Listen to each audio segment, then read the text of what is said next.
Hello, my name is Bill Fogarty, and I'm here to talk about my class this fall, which will be a survey of Arlington history from 1900 to 1930. I have written some articles for the Arlington Historical Society magazine and taught some encore classes on a number of Arlington topics. I have also been fortunate to have been asked recently to write a weekly column, Our Man in Arlington, for the Falls Church News Press, all of which means I have been immersed in Arlington history. I thought it would be fun to look at some specific time periods beginning with the early 20th century.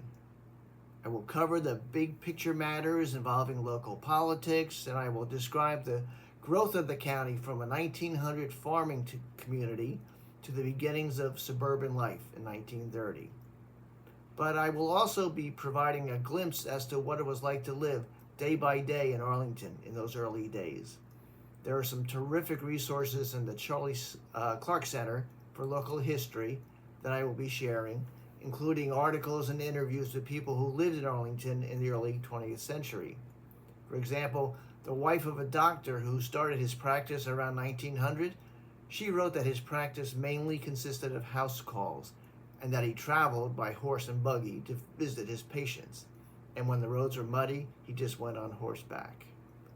Then there was the teacher at Kemper Elementary School, the school for black children in segregated Arlington.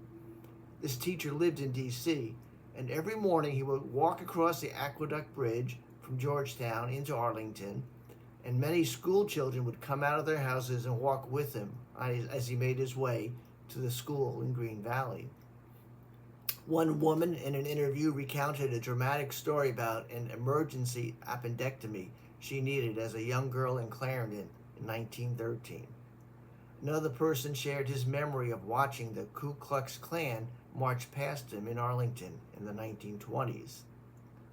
Now, by 1930, of course, transportation had changed. We had automobiles and some paved roads and even new bridges, with Key Bridge built in 1923 to replace the Aqueduct Bridge.